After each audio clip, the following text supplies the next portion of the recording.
Bangladesh-China relations have been a matter of much scrutiny since China emerged as Bangladesh's biggest trading partner in 2006. The Chief Adviser, Muhammad Yunus, is in his first bilateral visit and met Xi Jinping today for bilateral talks. He also met prominent Chinese officials on the sidelines of the Boao Forum for Asia, or the BFA, which is currently underway in Beijing and is also called the Davos of the East. So, a lot is happening, and to understand things better, we are in conversation with Dr. Mubashar Hasan, an expert on Bangladeshi politics and the executive director of Sydney Policy and Analysis Center in Australia, and Sana Hashmi, fellow at the Taiwan Asia Exchange Foundation. Welcome to the print, Sana and Mubashar. Thank you. Uh, Beginning with the basics, according to the Bangladesh press secretary, Yunus wanted to come to India first but did not receive a positive response. And then with his bilateral visit now, how important is the visit to China and what is he aiming at? And Sana, what do you think China is looking forward in this relationship? I think it's a very important question because South Asia has been such an important playground specifically for China. China has used South Asia primarily to target and contain India, and whenever there is a regime change in any of the South Asian countries which are not favorable towards India, they kind of Chinese kind of become more proactive in those countries, and I think Bangladesh is absolutely one of the recent examples of what is happening within between China and India. So I think if we look at it specifically at the timing of this visit, going to China on Bangladesh Independence Day, where India actually played such an important role, I think it is definitely a signal towards to India that if you are not accepting our gesture, whatever, welcoming us, we would go to China. And I think this is one of the tactics that a lot of South Asian countries have used in their playbook when it comes to India. So I don't think Bangladesh is doing anything that is new. We have seen this happening for a very, very long time. And also, as you mentioned in the beginning, that how Yunus wanted to come to India before. So he absolutely extended an olive branch. But then from India's perspective, is India really going to accept this olive branch if it is not in the interest of Indian policy in the region and towards Bangladesh? As in, there are some critical issues, there are some issues of disagreement that we have to resolve first before we could actually go and perform these optics, before we could invite Yunus. And for, I think, from India's perspective, visits are just not that, visit could happen anytime. A visit actually means that the relationship is stable. So, if India didn't really accept, if according to press secretary, India denied or India didn't accept that invitation from Yunus to come and visit India, specifically at the Independence Day time. So I think it's very, very clear that India is not very okay with doing business as usual if the basics and the disagreements are not really resolved, if Bangladesh is not really paying attention to what India is saying. Mubashar, what do you think? So I think the visit to China is a continuation and extension of Bangladesh's China policy that was framed by Sheikh Hasina. I mean, during her long period of authoritarian rule over 15 years, what she did, she expanded foreign policy towards India as well as China. There were concerns raised from Indian side at the time, but because Hasina was a friend, she convinced India that that was only investment related and development related trip. I think what Dr. Yunus is doing is similar, and I think after the election, which should happen in December or in next June, BNP is likely to come in power, and they will also continue their China expansion as well as outreach to the West. What is quite what is unclear to me is that what is India's objection here about Dr. Yunus. It is not really clear. We saw that a dictatorial regime run by Sheikh Hasina, where the UN found that she may committed crimes against humanity, including extrajudicial killing, enforced disappearances, and mass detention. Um, People overthrew her, and it seemed that India became unfriendly after that. But I don't think it would be a sustainable policy for a democratic South Asia, and hopefully at some point both India and Bangladesh will work together. So, do you think that going ahead, Bangladesh's growing relationships with China will kind of affect the entire geopolitical framework that is there right now? And even though, like Mubashir, you mentioned that India does not seem kind of inclined towards interactions with Yunus on the diplomatic front, do you think that with this, China will find and even Sana, do you think that China will then find it favorable in for them and make inroads, or basically in this scenario, in this situation, should India be concerned? As an overall, I don't think that India needs to be concerned and India needs to start quoting any country just on the basis of what China has been doing. And if you look at it, China has been doing the same exact thing for the past several years. The very idea that China has to contain India, and one of the main tools for of coercion for China has been South Asia, as I've already mentioned. So even if you look at it as an, of course, China is absolutely taking advantage of the differences between Bangladesh and India right now. And in fact, if you look at it, I think one of the statements that came out from China is that I think from the foreign ministry spokesperson that this is the most important visit from Bangladesh in the past 50 years. So I think it's also very symbolic. The optics are they're really trying to project that China is very much invested in South Asia. So I think apart from what India has to do, and if India has to be concerned about the growing footprint of China in South Asia, more than that, I feel that there are a lot of South Asian countries. They need to think that if it's actually feasible for them to use China against India, I think we have already seen the debt trap diplomacy that China has been using. And what has changed? I don't think anything has changed with respect to that. And in fact, I feel with declining Chinese economy, with problems in Chinese economy, is going to get worse. So the interest rates are definitely going to go higher. And then what these countries are going to sacrifice? We've already seen that Sri Lanka has sacrificed Hambantota port for 99 years. So I do believe that above all these countries have to rise above these issues of disagreement or who is there in power. I think be it Bangladesh, be it Sri Lanka, be it Maldives, all these countries need to understand that India is a benign country. Of course, this entire idea that you have to have kind of difficult relationship with your neighbors is something that I don't think that India believes in that. Of course, in what India also wants is a stable South Asian region. And I don't think that India is trying to do what China has been trying to do in its own neighborhood. India is not really trying to kind of increase its foothold or influence in the region at the cost of these countries. India believes in regional development because if these countries are developed, then India's position is also going to be way better. Because this entire idea that India is stuck in this vulnerable geopolitical, even the location of India is such that it has to deal with countries and its resources are depleting because India is surrounded by countries such as Pakistan, Afghanistan. Then there is unrest in a lot of neighboring countries. So I do believe that India wants to have a regional development that is agreeable and beneficial to all. So I think the idea is that instead of India being concerned about what China is doing, that these countries also have to start looking at India with a fresh perspective, that there is a scope, there is a need for collective development of the region. And I don't think that it's always India that has to take two steps towards these countries. India has done it, but now India also has to think about its own national interests. So I do believe there's a lot that Bangladesh and all these other South Asian countries need to do.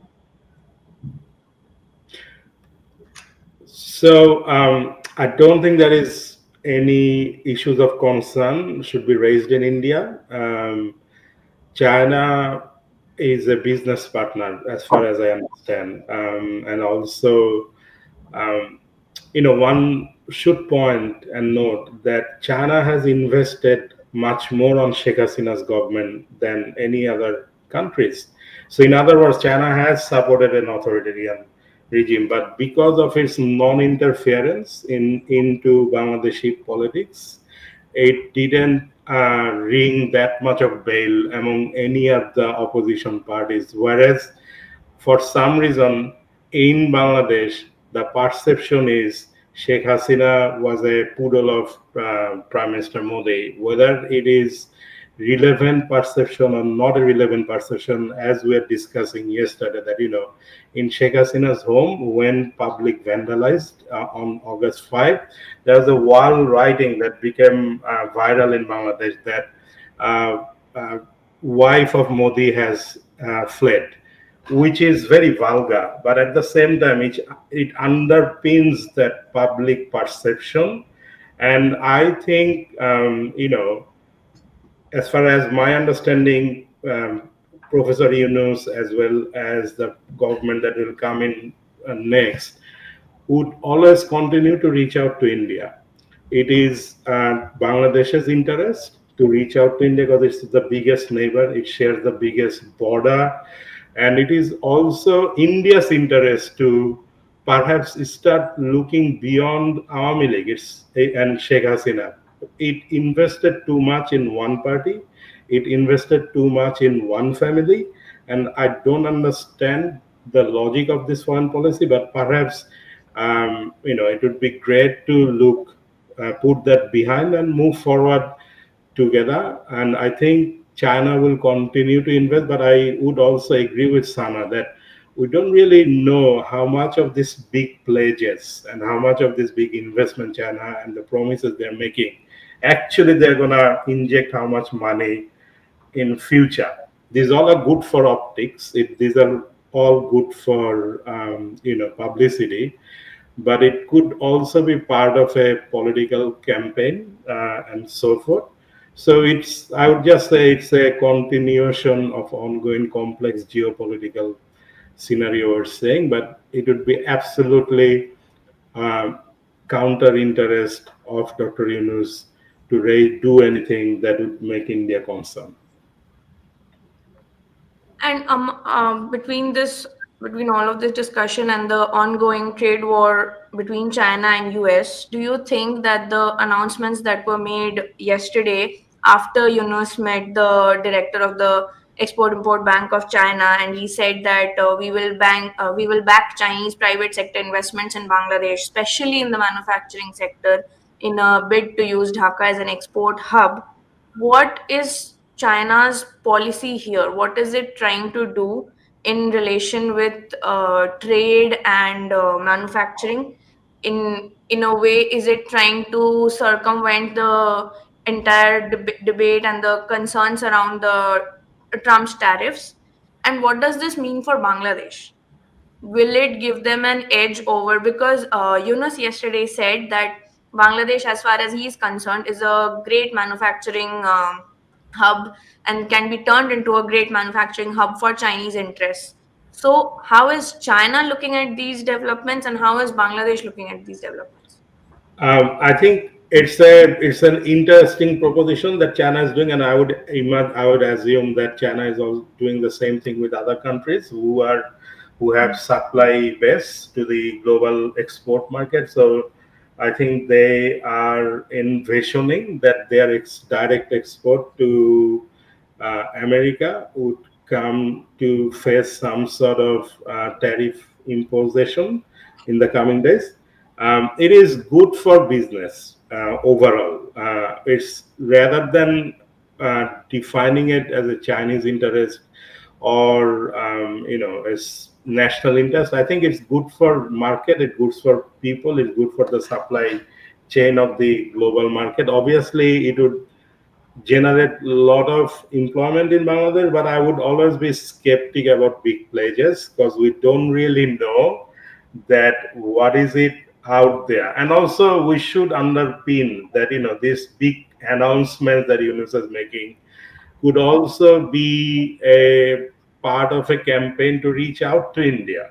Like saying that we are not adversary to you. We are reaching out to everyone, and you could also reach out to us, which I think India would eventually do in the coming days. In summary, I would argue that we need to wait and see. 'Cause we can't jump into conclusion because it's an unfolding scenario um, that is rooted in many political spectrum and decision making process in many countries, including America and Mm. other places. Sana, your thoughts? I think, no, I absolutely agree with your comments.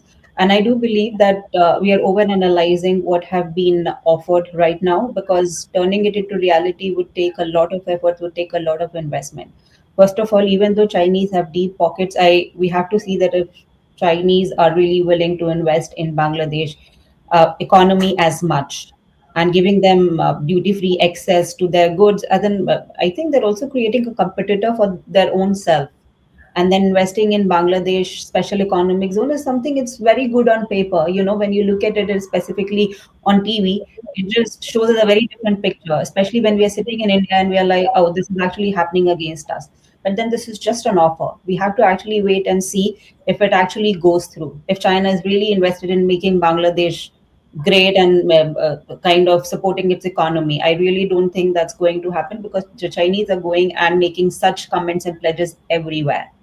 And specifically after Donald Trump's coming to power and the chaotic geopolitical situation, tariff in the past 3 months, I think they are also trying to see how they could form a collective response and project themselves as a responsible economic stakeholder. That even though we are getting Western sanctions, we are getting Western tariffs, but see, as countries of global south, countries within the region, and countries that are developing, we are there to help you out. So I think projecting a narrative is one thing, but then getting it done is another thing. So I do believe that it's very important that we just wait and see. And I feel that, of course, there's a lot of discussion about this visit right now, but I would perhaps wait for another month or two to see if the momentum is actually there. If Chinese, I was reading the headlines, and specifically on Global Times and all these places, the visit has been heralded as something that has become historic. But then it's all on paper, it's all on media. What's happening on the ground and what will happen on the ground is something we have to see. And perhaps I feel that if we talk about all these economic incentives that China is trying to pledge, we also have to wait and see that how China is going to project the Belt and Road Initiative in Bangladesh. As in, Xi Jinping is absolutely trying to relaunch it. And I think he's still a little mellowed on a Belt and Road Initiative, but there are signs that the Belt and Road Initiative is going to make a comeback. And what Xi Jinping wants right now is countries such as Bangladesh and Central Asia, Africa, to endorse Belt and Road Initiative again and with vigor.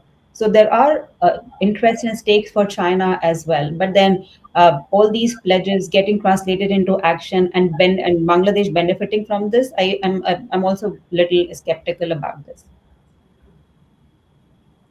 So, if I can summarize, basically, right now, all of this seems like high talk, but how much of it actually turns into, beneficial projects for both Bangladesh and China remains to be seen. In this context, I'll just come to this last point, which is the entire debate around Teesta.